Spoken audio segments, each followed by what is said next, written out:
All you cool cats and kittens, welcome back to another note-taking session with your Mrs. Berleman. I'm sure you've all been missing my beautiful voice out there. That's sarcasm for those that didn't pick up on that. I hope that you guys are well and staying safe. And if you have any questions on the notes, feel free to email me. I have Zoomed one-on-one with a couple of students, so feel free if you want to set something like that up. I am here to help you. So here we go. We are going to talk about the presidency and the position itself today. So question number 1. The American presidency is strong and weak at the same time. Why? Why is it this way? Because the founders feared a monarchy.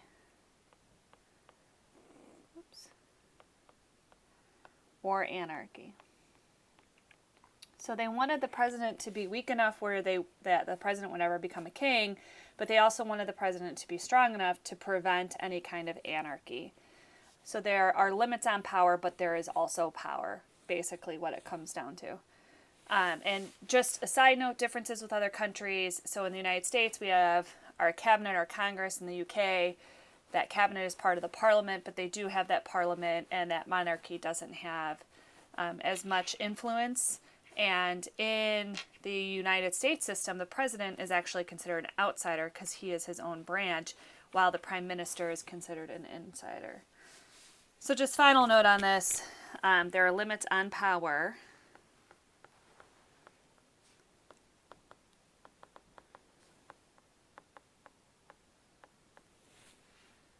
But there is also power.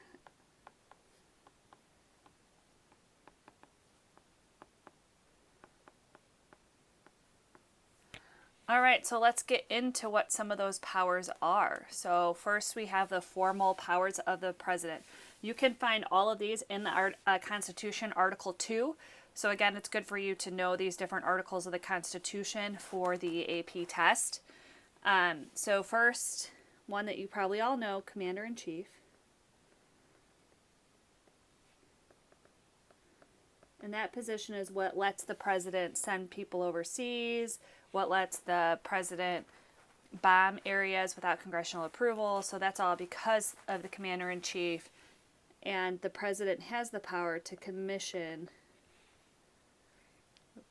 I just misspelled that, sorry. Commission officers of the armed forces.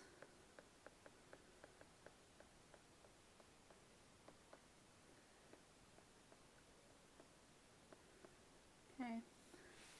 Another power is pardons, except for impeachment, which we've actually seen President Trump use that power.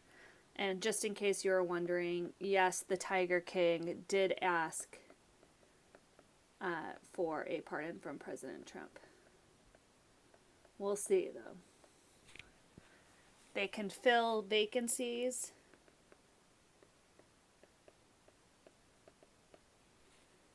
If Senate is in recess.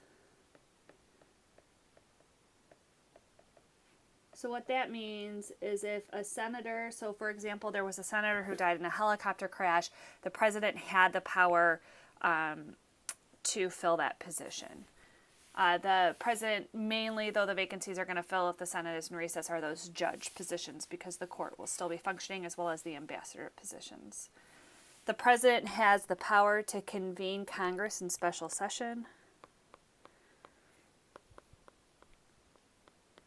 So the most popular one that you've probably seen is December 7th, 1941, when President Roosevelt asked Congress to meet to declare war for World War II. As we've talked about before, the president has the power to veto legislation.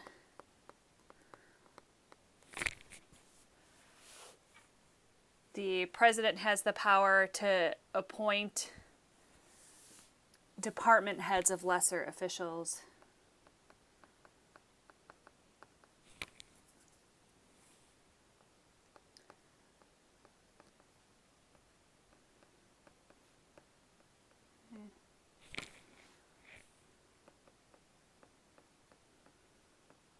Hopefully you can read my handwriting okay. The president has the power to do their State of the Union. That's when you see the president take over all the TV stations in January to say what the State of the Union is, which means how is the United States doing? Yeah, that's basically what that means. Receive ambassadors. So that means when people come to visit the United States, when ambassadors come to visit, the president has the power to host them. So they come to the White House, they have a dinner, they usually exchange some kind of gift. And then finally, take care that laws are executed.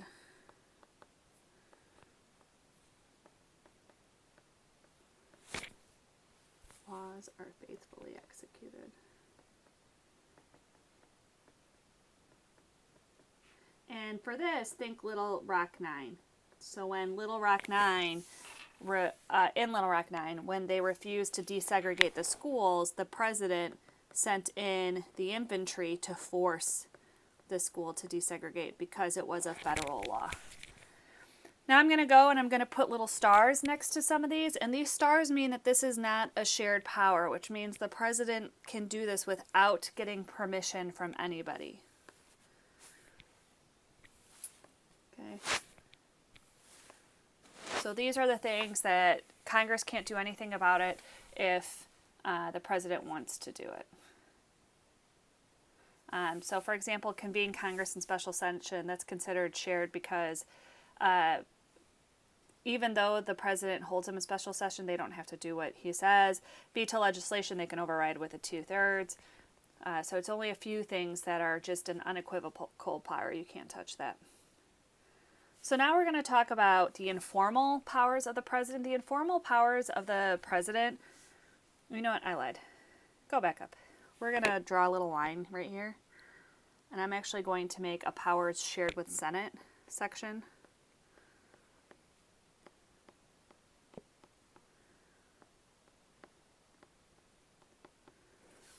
Let me make sure I don't have another section for this real quick. Sorry. Yeah, okay. So these are powers that the president has to consult the Senate in order to make treaties. And this is why we never signed the Treaty of Versailles after World War I, because the Senate refused to sign it. So even though Wilson basically wrote it, the Senate denied it. 2/3 have to agree to a treaty. Appoint ambassadors, so those are those head positions, not the lower positions like we talked about on the last one. And ambassadors are people that represent the United States in other countries, just in case you didn't know.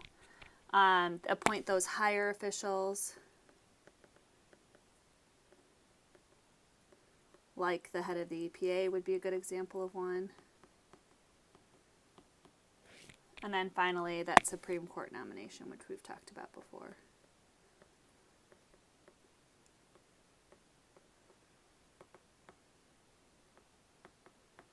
All right. So just kind of a side box here. All right, moving on to our next.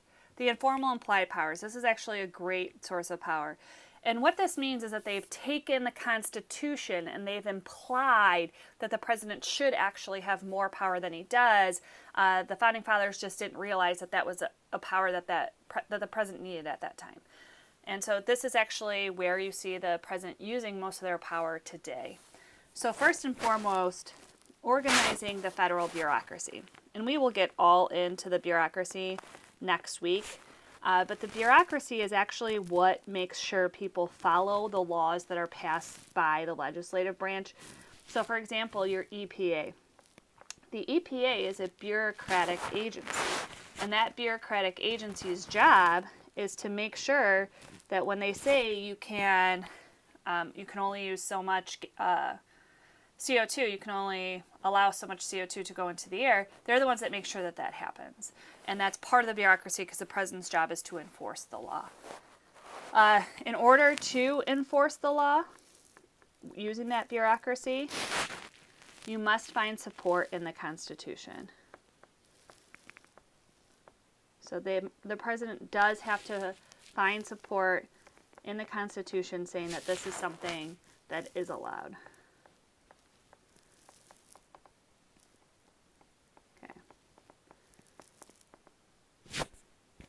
issue executive orders, and this has been a big one lately. An executive order is basically a document that the president can make and sign, and then that becomes law. So it's actually a way to get around Congress if you do not feel that Congress is passing a law as they should. So, for example, President Obama is the one that passed the DACA bill, which was the DREAM Act, right? Which gave children who came to the United States with their parents when they were little, it gave them access to citizenship. And Obama went around Congress. That was an executive order. Every president has used them. FDR had over 3,000. But just to put it in perspective, Obama only had 276 compared to that 3,000. All right. Next is exercise executive privilege. So you heard Nixon use his executive privilege a lot. Executive privilege basically means the president needs to know things that citizens don't need to know. That the president has the power to keep some things confidential in order to protect the country as a whole. They can serve as head of state.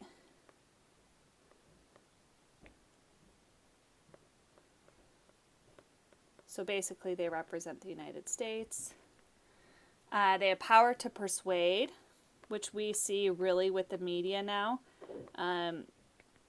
Obviously it's newer, but since Obama, Twitter, right? Everybody uses Twitter. Even ex-presidents now use Twitter to try to use this power still. Sorry, hopefully you see that. That says persuade.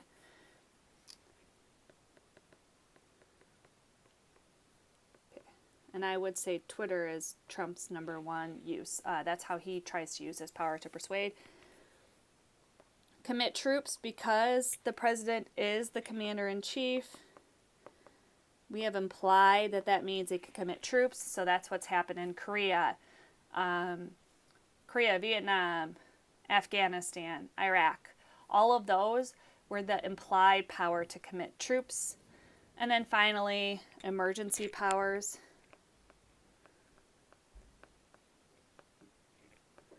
Which means that you could do things like suspend habeas corpus.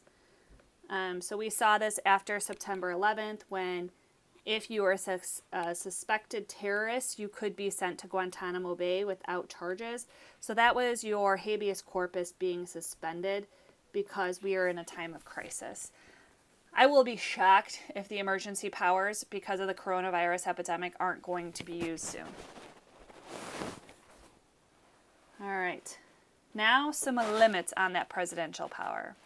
So first we have the War Powers Act. This is going to happen during Nixon's presidency while the United States is involved in Vietnam.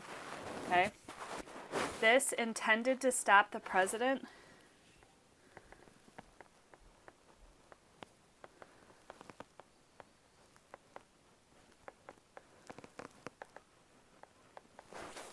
from being able to send or commit the military.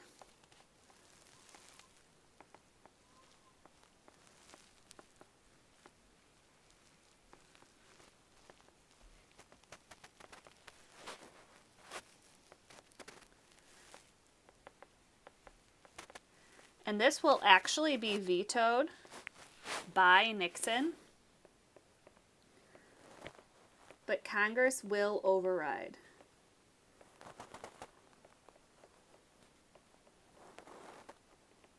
So what this means is that the president is not allowed to send troops for more than 60 days without congressional approval.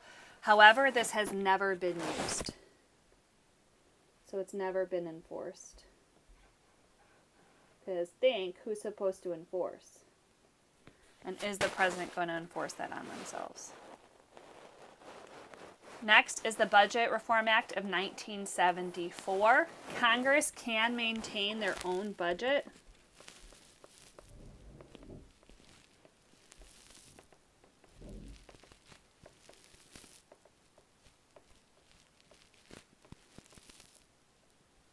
The president can't hold the money.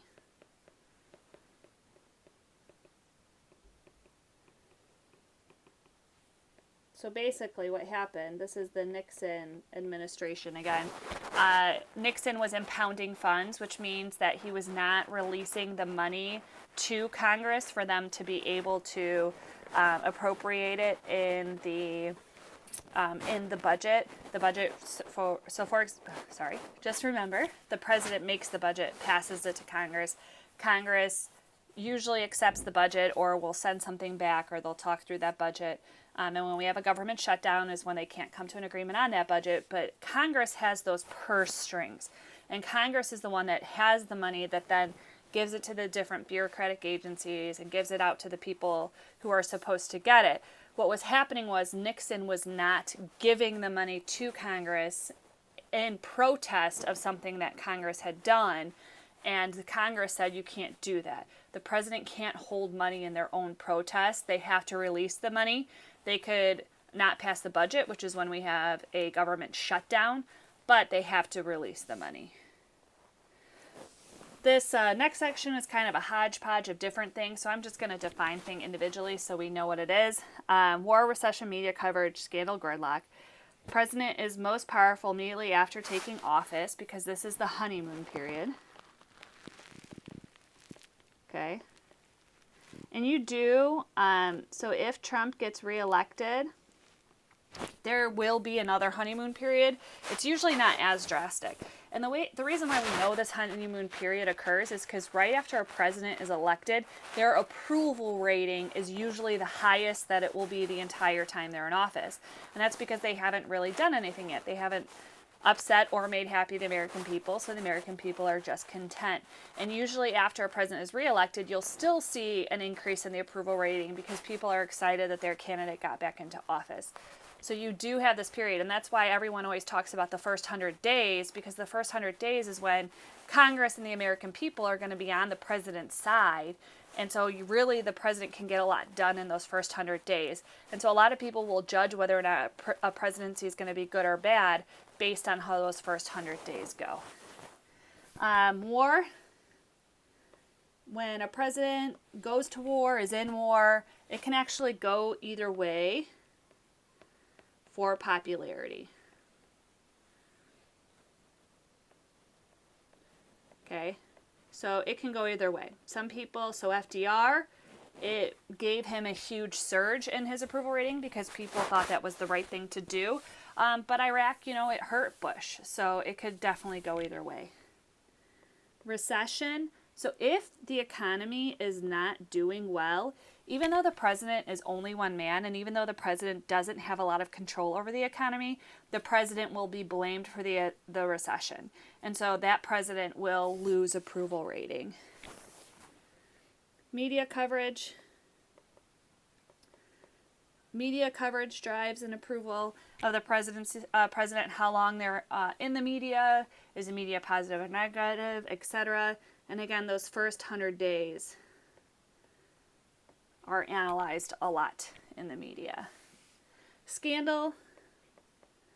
Scandals definitely hurt a president's approval. Some example was the missile crisis with Kennedy. You had affairs that some other presidents had, so those can hurt a presidency. And finally, gridlock, which we've talked about before.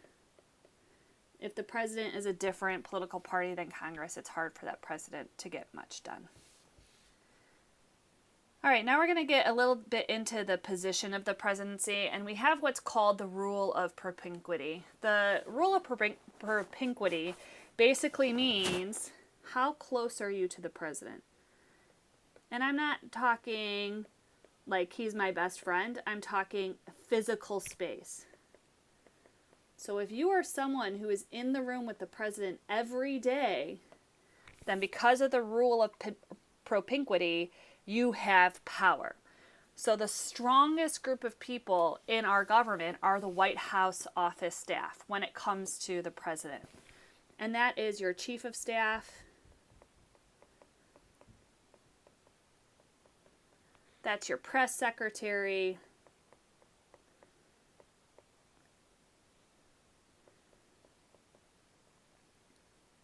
First lady. personal advisors,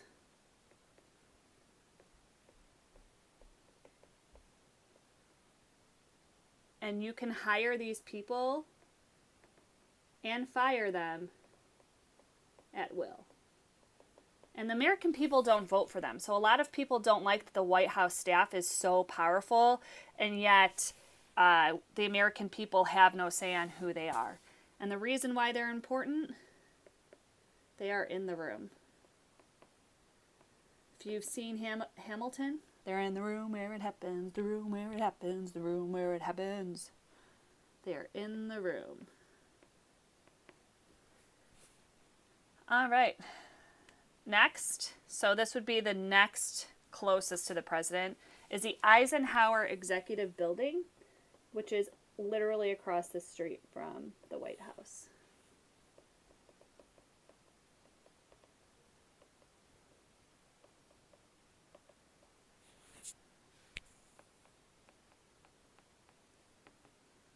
And in this building, you have the Office of Management and Budget, and this is the group that makes the budget for the president. So this is a big group.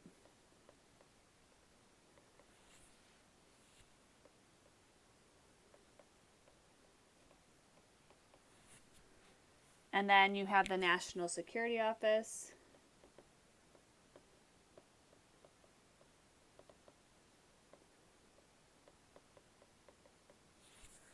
And then this is where your vice president is as well.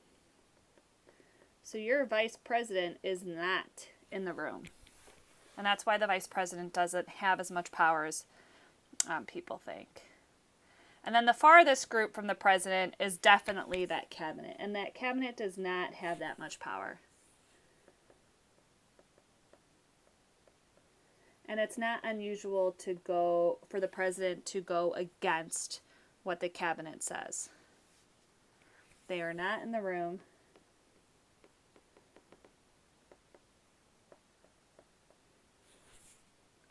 The president is not in their room either, though.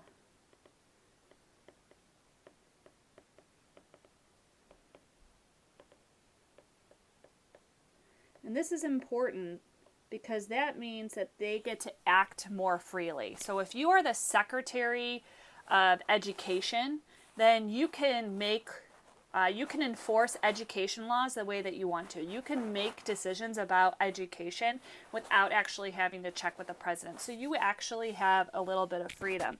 The only exception to this is the Secretary of State. And this is because the Secretary of State is the person that speaks with other countries and their leaders and tells everybody what is going on around the world and gives the president advice on how to deal with foreign affairs.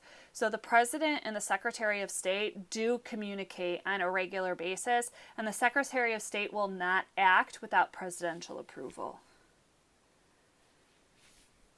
All right, next, the legislative role of the president. Every year, which we talked about on the last screen. Every year, the Office of Management and Budget recommends that budget.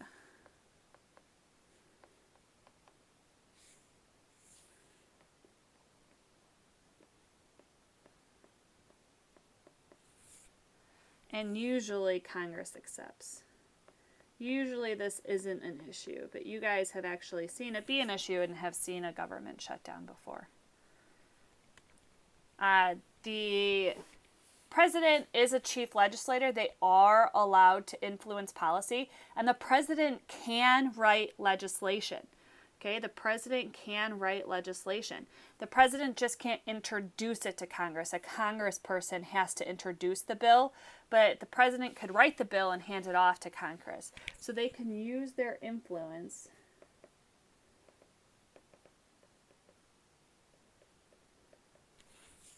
to pass and write bills.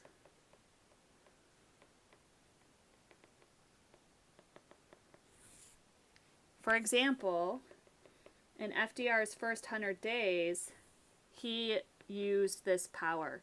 And a lot of people actually compare every president to FDR's first 100 days because he was able to pass so many bills so quickly. And again, it was because we were in the Great Depression. All right, veto power. So the president can veto a bill.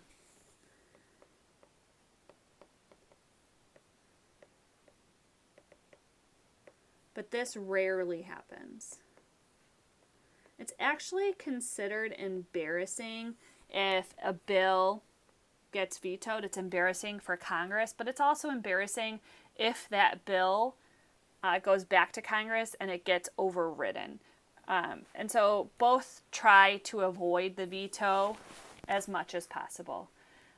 Jackson was actually the highest. He vetoed the most bills until Andrew Johnson. Andrew Johnson vetoed, he vetoed a lot. Like the Freedmen's Bureau bill, the Civil Rights bill, the Colorado Statehood bill. He liked to veto those bills. Some amendments about the president. The 22nd, which I'm sure you already know this one, 2-term limit. And the 25th,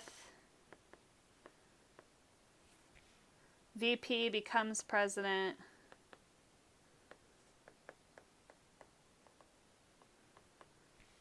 In the extent of death, resignation, or health.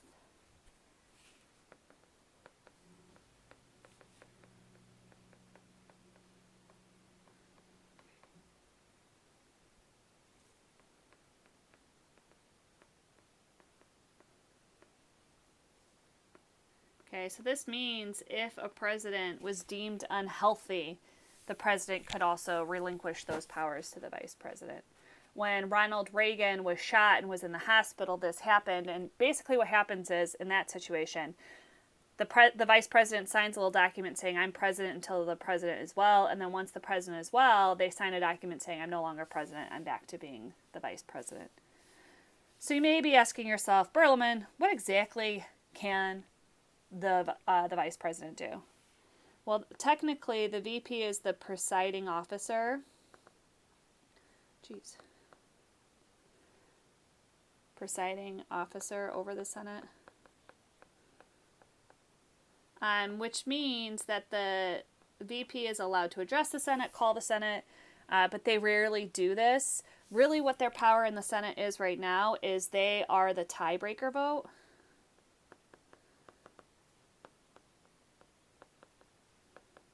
And usually this power is not used a lot, but we've actually seen Pence have to do this during this presidency. Ceremonial assistant. So oftentimes the vice president will be sent to something that the president doesn't want to attend. And then one of their big powers that they don't actually ever use, because usually the loser, trying to word this right. So when you have a presidential election, it goes to the Electoral College. The Electoral College votes determine who becomes the power or becomes the president. But usually what ends up happening is the person who gets the least amount of votes, usually they call the candidate that won and said that I withdraw my name from the nomination of president, and then the candidate who won the votes actually takes the position, and the Electoral College doesn't really ever meet. But if it did meet, the vice president would preside over and certify the official count.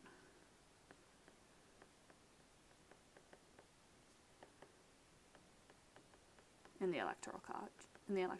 Jeez, I'm struggling. Oops. Should have put vote in the Electoral College. Sorry about that. I feel like the longer I go, the more mistakes I'm making. All right, and we've talked about this a lot, but just to go over it again, every state gets electors.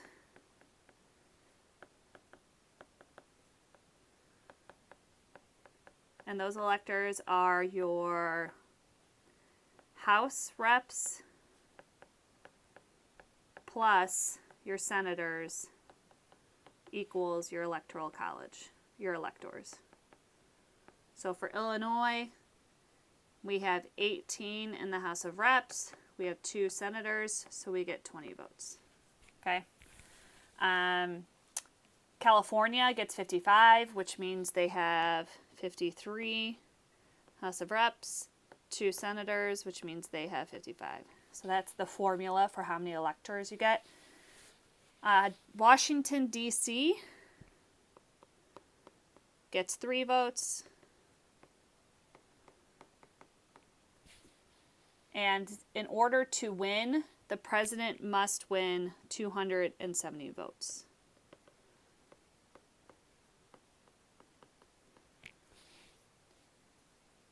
The Founding Fathers definitely did not predict political parties, so they didn't realize that it would be such an easy kind of win. If there is a tie or no winner,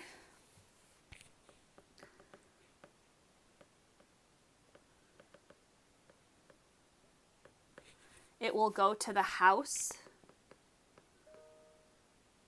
and each state gets 1 vote. So regardless of state size, of population, whatever, it goes, there'll be 50 votes for the 50 states, and then whoever they vote on will decide who the new president is. Just a little side note on the Electoral College, we do have 1876, 1888, 2000, and 2016. These are all cases in which the popular vote did not match the electoral vote. So it does happen, unfortunately, which is why people keep talking about getting rid of the Electoral College. But I don't see that happening. All right, that is all our presidency notes. Sorry that I got a little sloppy there towards the end. Again, if you have any questions, you can either comment on the video, you can shoot me an email, you can attend the Zoom meeting at 11:30. But I hope this was clear for you. I hope you're doing great and awesome, and I will